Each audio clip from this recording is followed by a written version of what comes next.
Hello, jour 2. J'ai bien dormi, même si j'ai dormi que 4 heures. Je me suis réveillé à 9h15, j'avais mis mon réveil à 10h15. Donc je me suis même levé 1 heure plus tôt que prévu. Alors j'ai les petits yeux, ça se voit, mais non, franchement j'ai bien dormi. De toute façon, moi je dors 4 heures, 5 heures, parfois, c'est suffisant. Mais c'est vrai que c'est étonnant que je n'ai pas dormi plus avec tout ce que j'ai déjà marché hier. Alors, la météo, pas de surprise. C'est la pluie annoncée, la pluie est là. Je suis déjà sorti un petit peu là. Ouais, il fait plus frais qu'hier. Hein. Et moi, j'ai pas pris de pull, bien évidemment. En me disant, ouais, ça ira, de toute façon ça fera du bien après la canicule, les 40 degrés. Ouais, non, là il fait quand même assez frisqué dehors. Bon, heureusement, j'ai une veste imperméable. Et aujourd'hui, elle sera obligatoire parce que ça va être comme ça toute la journée. Bon, allez, j'enfile ma veste et je file au petit-déj qui est servi jusqu'à 11h. Là, ça va, il est un peu moins de 10h. Donc, allez, on prend la veste là, on va manger et ensuite, go à Nieuport.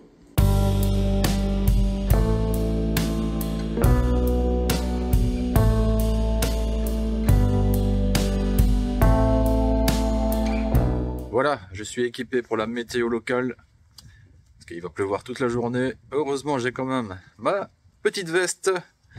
Alors, maintenant, je vais aller à Nieuport. J'ai regardé les tarifs pour se garer là-bas.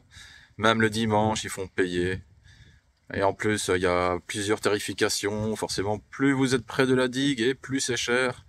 Donc, ce que j'ai fait, c'est que j'ai pris un ticket de Lane pour la journée. 9 €. Comme ça, je vais prendre le tram pour y aller, le tram pour revenir ici à ma chambre. Et ensuite, je reprendrai le tram pour me rendre au casino pour m'éviter la demi-heure de marche. Donc finalement, c'est ça le plus intéressant. Bon, bah allez, j'ai 500 mètres à faire pour aller jusqu'à l'arrêt de tram. Et on se retrouve un peu plus tard.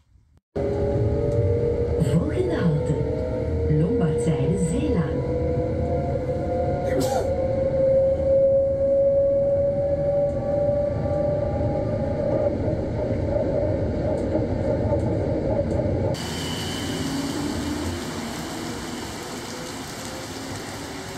Eh bien, me voici à Nieuport-Stad. Donc nous avons Nieuport-Stad, la ville, et plus loin là-bas Nieuport-Bad, où je vais me rendre à pied. Donc ici, c'est la route principale où vous avez tous les restaurants, les poissonneries. Et là, nous avons le Vismain, la Minck. C'est là où à l'époque, les chalutiers débarquaient le poisson. On va aller voir ça d'un peu plus près. Là-bas, tout au bout de mon doigt, le monument dédié à Albert Ier, que je n'ai jamais visité d'ailleurs. Profite ici, si jamais vous passez des vacances à la mer, vous avez ça aussi. Les Avondmarkt. C'est de la mi-juin à mi-septembre, je crois, tout le long de la côte. Il faut regarder le calendrier. Vous avez des marchés nocturnes, en général de 17h à 22h. Qu'est-ce que j'en ai fait quand j'étais gosse? Histoire d'acheter plein de crasses à manger. Vraiment de très très bons souvenirs. Ah oui, ça je voulais vous montrer, c'est le monument en hommage à tous les marins, les pêcheurs qui sont morts en mer. À l'époque, il y avait même une petite flamme à côté, mais entre-temps, ils ont rénové la place. À l'époque, la statue était un peu plus là-bas, et il y avait la flamme éternelle, la mémoire, le souvenir de tous ces marins morts en mer, avec tous les noms. Donc oui, marin, ça reste un métier dangereux. Et on voit que le dernier, eh bien, c'était il y a 6 ans, en 2019. Donc voilà, hommage à eux. Allez, moi, je vais là-bas. Nous voilà donc au Vismain. Et donc en fait, c'est un immense entrepôt avec les chalutiers. Alors je sais pas s'ils le font encore maintenant. Bon, là il y en a encore 2, donc j'imagine que ça existe toujours. Donc les chalutiers qui, à la tombée du jour, partaient en mer, allaient pêcher le poisson toute la nuit, et à l'aube, ils revenaient ici, dans le chenal, pour débarquer le poisson directement ici. Et là, il y avait tous les grossistes, les restaurateurs qui venaient ici pour acheter directement, en gros, le poisson fraîchement pêché. Et donc, quand vous alliez à la poissonnerie en face, vous aviez du poisson qui venait d'être pêché, en fait. Et à l'époque, mon père, parce que les particuliers avaient également accès au bâtiment ici, et donc à l'époque, il se levait carrément à 4 h du matin pour débarquer ici vers 4h30, 5 h du matin, et il allait acheter directement de la plie, du cabillaud, qu'on mangeait ensuite le soir même. Ça pour moi c'est vraiment des très très bons souvenirs, et vous aviez bien du poisson fraîchement pêché, vous ne pouviez pas avoir plus frais que ça. Et voilà l'intérieur du Viesmain, donc les bateaux à gauche qui débarquaient, et là vous aviez tous les grossistes, vendeurs et acheteurs de poissons et autres produits de la mer. C'est un peu resté en l'état, on voit que c'est vieux, ça date. Il y a même ici le calendrier de pêche par espèce de poisson. Et d'ailleurs, ça sent le poisson.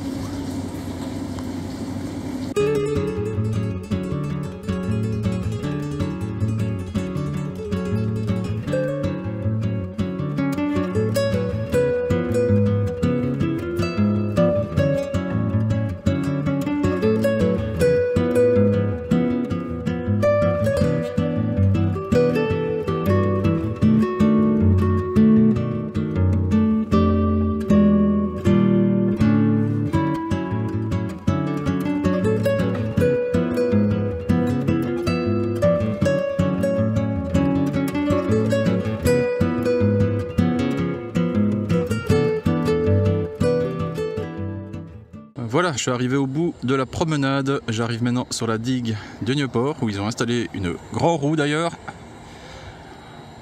Et là maintenant, nous avons le fameux pier de Nieuport, l'estacade, où bien sûr je vais me faire un plaisir d'aller jusqu'au bout. Je suis en train de voir qu'ils font d'énormes travaux ici. Là, il y a une note explicative, comme quoi ils sont en train de construire un barrage anti-inondation. Un gros ouvrage. Ça fait un peu penser au plan Delta qu'il y a eu aux Pays-Bas. Si vous ne connaissez pas, regardez, c'est un truc assez impressionnant. Toute une série de barrages sur les côtes néerlandaises pour empêcher les inondations. Il y a même un album de Bob et Bobette qui en parle. C'est Panique sur le Delta, je crois, le titre. Allez. Et la pluie ne tombe plus.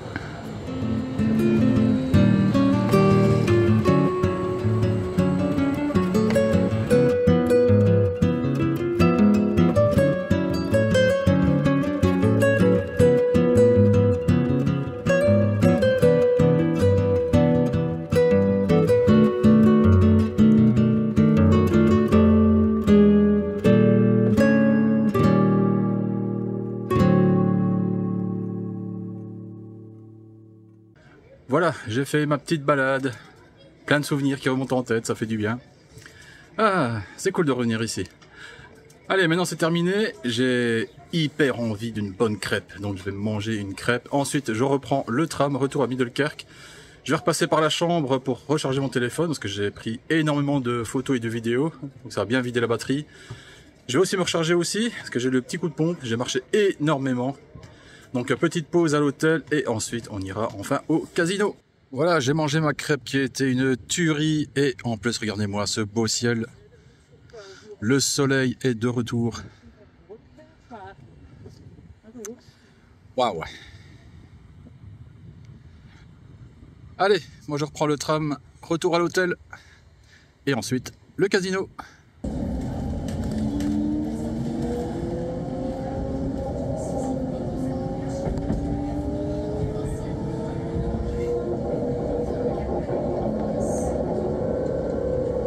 Bon, je me suis posé un petit peu là 3/4 d'heure, j'ai pas dormi, bah, je me suis allongé, ça fait du bien. Il fait super beau là. J'hésite à aller au casino maintenant parce qu'il est 17h10. Hier ça n'avait pas commencé avant 19h. Et sauf que là, il fait beau. Mais juste à côté, il y a de l'orage. Et je sais pas vers où ça va. J'ai l'impression que ça se rapproche, mais je ne suis pas sûr. Enfin, de toute façon, je vais prendre le tram. Mais là, l'orage, il est vraiment juste à côté. Donc, j'ai pas envie de me faire rincer non plus. Je crois que je vais attendre un petit peu avant d'y aller. 3 fois je prends le tram. 3 fois il passe pile quand j'arrive. Sauf que je le rate de peu. Pas de bite. Ça va. J'ai regardé les horaires. Le tram qui vient de passer que j'ai loupé était un tram en retard. J'en ai un autre dans 2 minutes. Cool. Bon, je suis arrivé au casino, j'ai eu une place 5 minutes après, donc ça c'est cool. Ce qui est moins cool, c'est ce qui a suivi. Première main, j'ai valet 9. Il y a le flop, je floppe la quinte par le bas. Il y en a un qui est open, l'autre qui raise à 30, un autre qui call, et il y en a un, il push tout. Plus de 300 €. Je dis bordel. Bon, il y a 2 pics, je le mets d'office sur un flush draw. Donc c'est plus ou moins un flip. Bah, d'office je dois payer et prier pour pas qu'il y ait du pic. Turn pick, river pick. Bien évidemment. Donc voilà, on commence directement avec ouais, quasiment moins 400 balles quoi. Bon, allez, on continue, on verra bien. Bon, j'ai rien à dire parce que là ça fait 1h30 que je suis complètement carded. J'enchaîne les 8-2, les 8-3, les 9-2, 9-3, 9-4, 10-2 et... La meilleure main que j'ai eue, ça a été 10 valets, suité. Voilà, j'ai rien eu au-delà.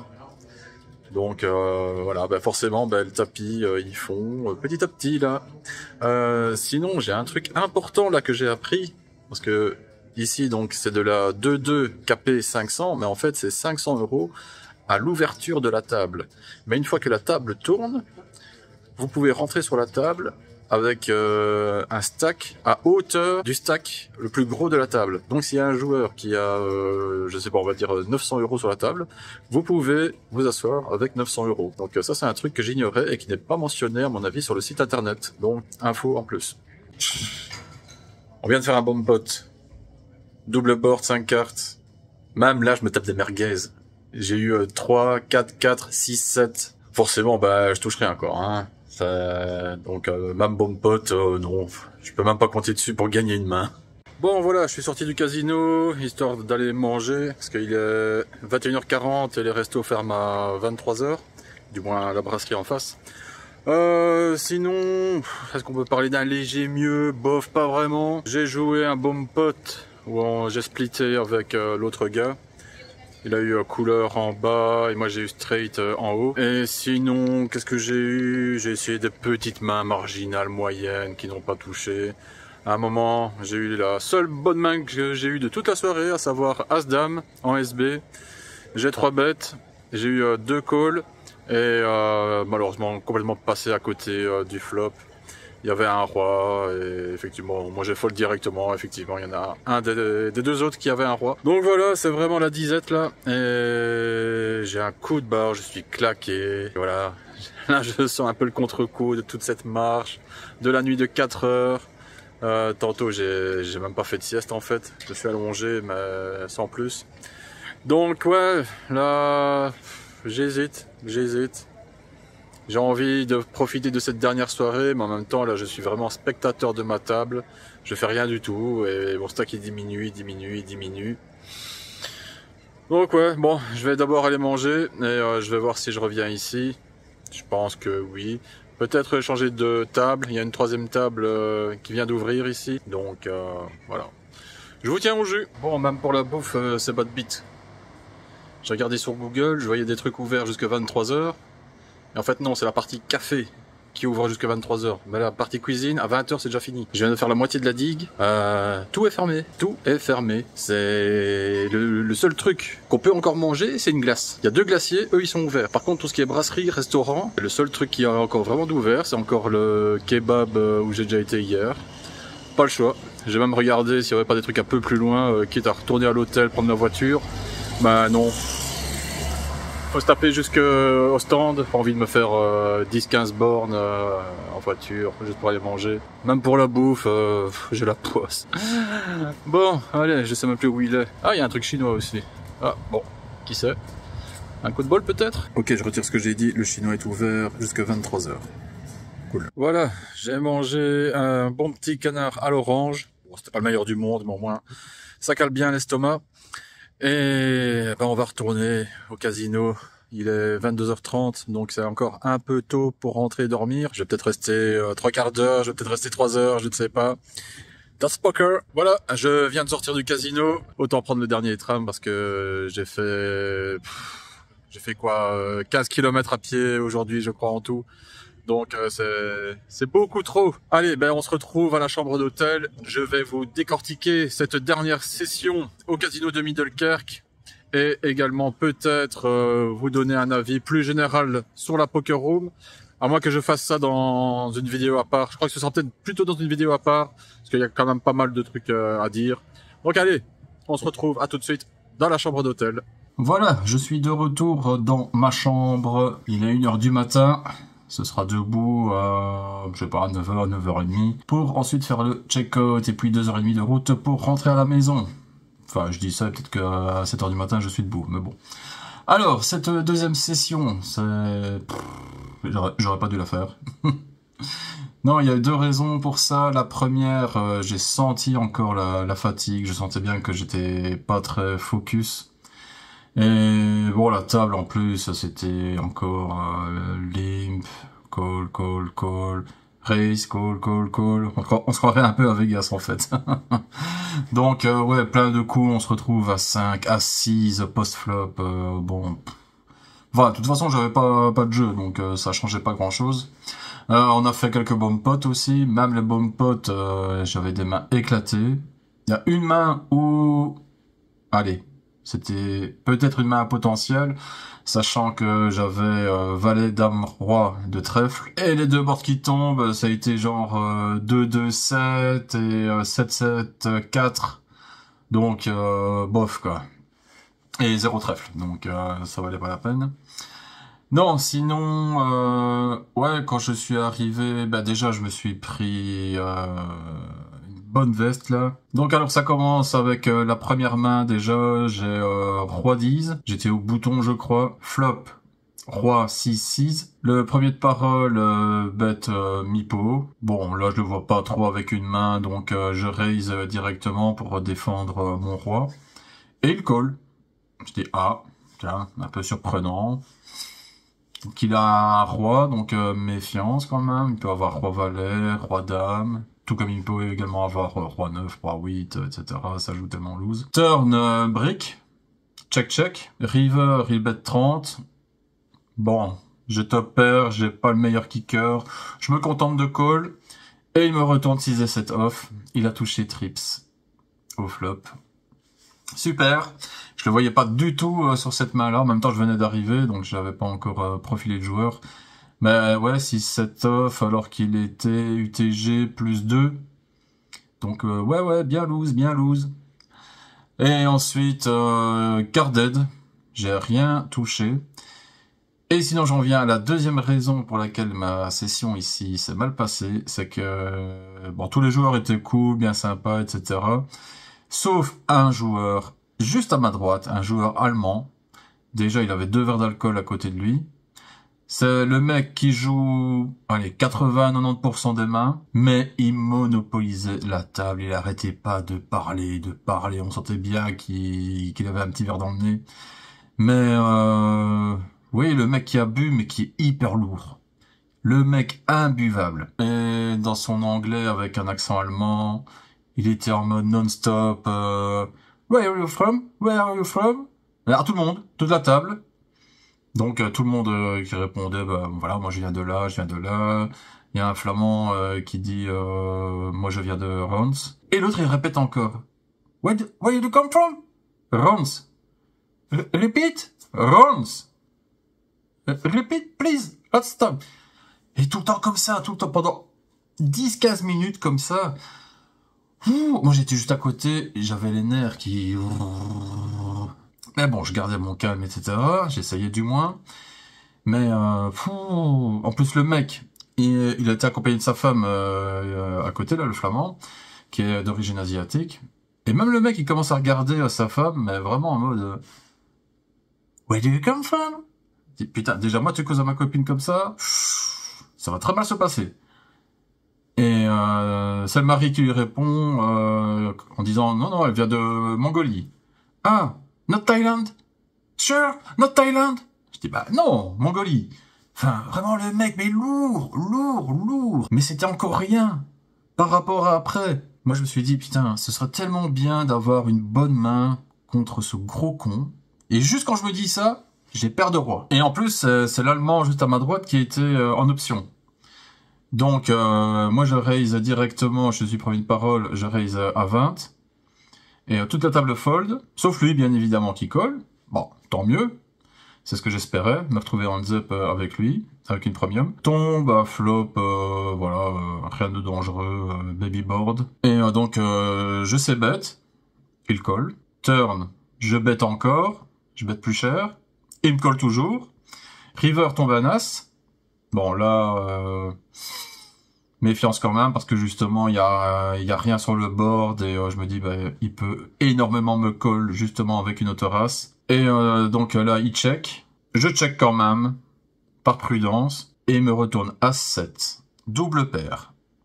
Il avait touché son petit 7 au flop, et il chatte son As-River. Ah putain, j'étais dégoûté, le mec qui joue 80% des mains, il est en option, il doit encore avoir As-7, et il touche un 7, et il touche encore un As-River. Là, ça m'a bien tilté. Et c'était quoi, 5 minutes après? Là, c'est pas moi qui suis dans le coup. Mais alors là, ça a été le summum de tout ce que je déteste à une table de poker. Donc, il y a un coup qui se joue entre le fiche allemand et un joueur suisse en face, avec un flop, je sais plus si c'était valet de quelque chose. Ben, soit c'est pas très important. Toujours est-il qu'il s'envoie des petits parpaings. Et turn, le joueur suisse, overbet carrément all-in. Et l'allemand, il colle. Mais c'était genre 300 ou 400 euros, hein, chacun. Donc ça faisait un pot à presque 800 balles, peut-être même 800 balles. La river n'est même pas encore tombée. L'allemand, il s'excite déjà. Yeah, come on. Je dis, oh putain. River, un doublette du 2. Et là, le Suisse, bah, il doit remontrer son jeu. Il est tout content. Hey, look. I have that. Et il montre sa paire d'as. Et là, l'Allemand, il bondit hors de sa chaise. Il ramasse tous ses jetons. Il les tape avec violence sur la table. 1 fois, 2 fois. I got you, man! Et il retourne 7 et 2. Putain! Le mec, il avait juste touché 1-2. Il colle un shove à 400 euros avec juste paire de 2. Et il chatte trips river, quoi. Alors là, déjà moi j'étais dégoûté pour le Suisse, mais alors l'Allemand, pendant 5 minutes, si pas 10, il était là, waouh, mais voilà, pas discret dans son coin, parce qu'il est content d'avoir gagné un énorme pot, non, de façon, voilà, bien expressive, voilà, bien montrer à toute la table que c'était lui le boss de la table, que c'était le meilleur, enfin voilà, vaniteux, vraiment condescendant, plus condescendant d'ailleurs. Et mais vraiment pendant quasiment 10 minutes à tout le monde hey, I got him, et il se paraît tout seul dans son coin, mais vraiment pas discret du tout. Et moi j'étais juste à côté de lui à devoir le supporter. Oh, bordel, quoi. Et bah forcément, l'autre, bah il a été déstacké, donc il se lève, en disant ouais, je sais pas si je vais revenir. Tout de suite, l'Allemand, ouais, t'as peur que je t'en remette encore une, hein? Ouh, putain, mais moi, tu me parles comme ça, mais ça se passe très mal, hein, casino ou pas, hein, rien à foutre, hein, ou j'appelle le floor pour dire, oh, lui, tu le dégages, hein. Et finalement, 5 minutes après, il revient avec 500 balles. Et le joueur allemand, en voyant l'autre joueur remettre 500 balles sur la table, ah, ça t'a pas suffi? T'en veux encore? You wanna try to fuck me? But I will fuck you. You know, I will fuck you. Oh, putain, mais c'est abusé. Et le dernier truc qu'il y a eu, c'est que toujours ce gros connard d'Allemand, il joue aussi un pot moyen contre un autre joueur, un flamand cette fois, et le pot est split. Sauf qu'en splittant, il reste un jeton de 10, Donc bon, ils doivent un peu s'arranger ou alors le changer contre des jetons de 2, etc. Parce qu'il y a le prélèvement du REC aussi. Et là, le croupier n'a même pas le temps de réagir, de distribuer les jetons et de garder son jeton à lui. Le joueur allemand, il met la main dans le pot, il prend le jeton de 10 qui est en trop, et il le tape dans le petit interstice qui sert de pourboire pour les croupiers. Et il demande, il dit comme ça à l'autre joueur, hey, it's okay for you, hein? Yes, it's okay. Hein? Et le flamand, il était choqué, quoi. Il est resté comme ça de marre. Il dit, no, it's 10 euros for us too. No, I'm not okay. Et là, l'allemand, encore, oh, come on, it's just 10 euros, allez, come on. No, I'm not okay. It's 10 euros. Ouh là là, ça a failli partir en vrille. Ils ont appelé le Flore. Là, le Flore, il était à 2 doigts d'intervenir contre l'allemand. Et puis finalement, pour pas que ça s'envenime, finalement le flamand il a dit yeah, ok, it's okay. Et ça en est resté là. Mais après encore, pendant 5 minutes, l'allemand, il a demandé au flamand yeah, come on, it was okay, hein. Allez, come on. J'en ai vu des joueurs insupportables aux tables, mais alors lui, je crois que c'était la Palme d'Or.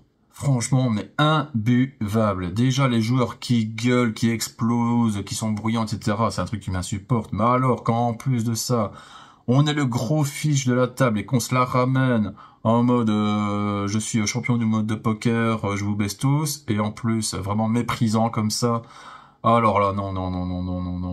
Enfin, et du coup, bah, moi, sur la fin, j'en avais vraiment marre. De toute façon, l'heure avançait, ça coïncidait avec l'heure probable du dernier tram pour moi rentrer, parce que j'avais pas envie de me taper une demi-heure de marche. Donc bah voilà, finalement, tout se goupillait bien pour que je me casse. Mais toutefois, en partant, j'ai été retrouver le Flore pour lui expliquer tout ce que l'Allemand avait fait. Et à mon avis, j'étais pas le seul parce qu'il m'a dit ouais, mais on m'a dit en plus qu'il picolait pas mal, qu'il était assez bruyant, assez insupportable. Je dis ouais, je te dis, ça continue comme ça va partir en couille, quoi. Parce que là, tous les joueurs de la table, ils sont en mode contre lui, quoi. Hein. C'est voilà, ça va déconner, je te le dis. Bon, il a dit qu'il allait voir ça et moi je suis parti. Donc sinon pour moi le résultat de ma session ça a été moins 184 €, j'avais posé 500, je rentre avec 316, session négative donc bon voilà, pas de jeu, fatigue, joueur insupportable juste à ma droite. Bon, dommage. Et sur l'ensemble de mes sessions, enfin bon, je jouais que 2 jours, c'est moins 638 €. Sur les 2 jours, bon, sachant que je cavais à 500, bon, ça fait un peu plus d'une cave de perdu. Pas une énorme perte, mais bon, dommage quand même de finir de façon négative. Bon, une fois qu'on a perdu plus de 5000 balles à Vegas, bon, c'est quoi 600 balles, hein? Bon. Et puis j'ai l'habitude de déjà les perdre à chaque fois que je vais à Namur. Donc, tiens, en parlant de Namur, j'avais oublié d'en parler dans la première vidéo. La dernière fois que j'ai été jouer, il y a un gars qui est venu nous causer à table. Et voilà, on parle un peu poker, etc. Et à un moment, il se retourne vers moi. C'est pas toi qui as fait les vidéos de Vegas, là, sur YouTube? Je dis, bah, ouais. Ouais, mec, putain, mais j'ai regardé, mais c'est trop bien et tout. Je dis, bah, c'est la première fois qu'on me reconnaît via YouTube. En plus, le gars, il a fait ma promo auprès de tous les autres joueurs à table, etc. Ouais, regarde, c'est ça sa chaîne YouTube, va voir les vidéos. Et du coup, on a parlé de Vegas pendant un bon quart d'heure et tout. C'était vraiment super sympa. Donc, les joueurs de Namur, je vous salue. Je ferai une vidéo à part pour vous donner mon avis plus général sur la Poker Room. Il y a des points positifs, il y a des points négatifs également. Mais en tout cas, c'est très très différent de Namur. Moi, je pensais que ce serait plus ou moins pareil. Et non, c'est très très très différent.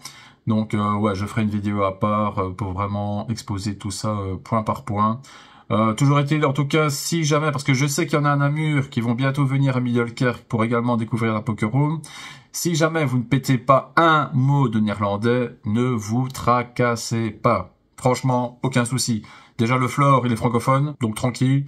Et puis c'est vraiment mélangé aux tables, donc vous avez plus ou moins une moitié de néerlandophone et l'autre moitié c'est français, wallon, et puis étranger, soit français, j'ai eu un brésilien, j'ai eu deux Suisses, un allemand, bon même si c'était pas le meilleur allemand. Donc en fait bah à table ça parle à la fois français, néerlandais, anglais, donc vraiment aucun souci si vous ne maîtrisiez pas la langue de Vondel.